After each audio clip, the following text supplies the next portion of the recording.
नमस्कार, मैं Ranbir Singh lotus entertainment में आपका हार्दिक स्वागत करता हूं।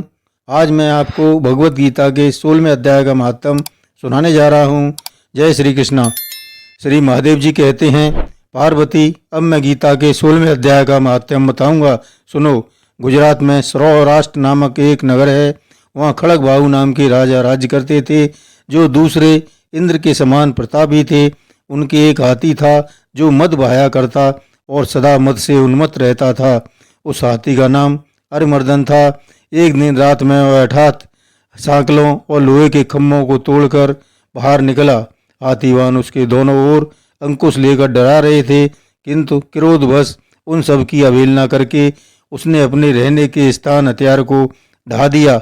उस पर चारों ओर से भालों की मार पड़ रही थी, फिर भी हाथीवान भी डरे हुए थे। हाथी को तनिक भी भय नहीं होता था। इस कौतूहलपूर्ण घटना को सुनकर राजा स्वयं हाथी को मनाने की कला में निपुण राजकुमारों के साथ वहां आए।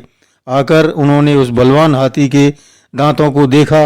नगर के निवासी अन्य काम धंधे की चिंता छोड़कर अपने बालकों को भय से बचाते हुए बहुत दूर खड़े होकर उस महाभयंकर गजराज को देखते रहे। इसी समय कोई ब्राह्मण तालाब से नहाकर उसी मार्ग से लौटे। वे गीता के 16वें अध्याय के अवयम आदि कुछ श्लोकों का जप कर रहे थे। कुछ पूर्ववासियों और पीलवानों महावतों ने उन्हें बहुत मना किया, किंतु उन्होंने किसी की नहीं मानी। उन्हें हाथी से भय नहीं था, इसलिए वे विचलित नहीं हुए। उधर हाथी अपनी फूंकार से चारों दिशाओं में व्याप्त करता हुआ लोगों को कुचल रहा था।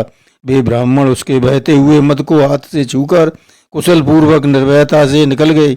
इससे वहाँ राजा तथा देखने वाले पूर्ववासियों के मन में इतना विस्मय हुआ कि उसका वर्णन नहीं हो सकता। राजा के कमल नेत्र चकित हो उठे थे। उन्होंने ब्राह्मण को सवारी से उतारकर उन्हें प्रणाम किया और पूछा, ब्राह्मण, आज आपने यह महान अलौकिक कार्य किया है, क्योंकि इस काल के समान भयंकर गजराज के सामने से आप सकुशल लौट आए हैं। प्रभु, आप किस देवता का पूजन तथा किस मंत्र का जप करते हैं, बताइए। आपने कौन सी सिद्धि प्राप्त की है? ब्राह्मण ने कहा, राजन, मैं प्रतिदिन गीता के 16वें अध्याय के कुछ श्लोकों का जप किया करता हूँ। इसी से ये सारी सिद्धियाँ प्राप्त हुई हैं।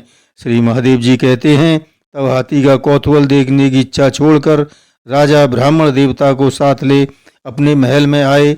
वहाँ 100 मुहूर्त देखकर 1,00,000 स्वर्ण मुद्रा की दक्षिणा दे उन्होंने ब्राह्मण को संतुष्ट किया और उनसे गीता मंत्र की दीक्षा ली।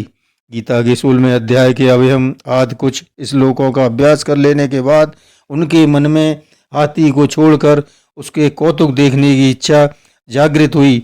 फिर तो एक दिन सैनिकों के साथ बाहर निकलकर राजा ने हाथीवानों से उसी मस्त गजराज का बंधन खुलवाया। वे निर्भय हो गए। राजा के सुख विलास के प्रति आदर का भाव नहीं रहा। वे अपने जीवन तृणवत समझकर हाथी के सामने चले गए। साहसी मनुष्यों में अग्रगण्य राजा खड़गबाहु मंत्रियों पर विश्वास करके हाथी के समीप गए और मद की अनवरत धारा बहाते हुए उसके गंड स्थल को हाथ से छूकर सकुशल लौट आए। काल के मुख से धार्मिक और खल के मुख से साधु पुरुष की भांति राजा उस गजराज के मुख से बचकर निकल आए। नगर में आने पर उन्होंने अपने राजकुमारों को राज्य पर अभिषिक्त कर दिया तथा स्वयं गीता के 16वें अध्याय का पाठ कर परम गति को प्राप्त हुए। जय श्री कृष्ण।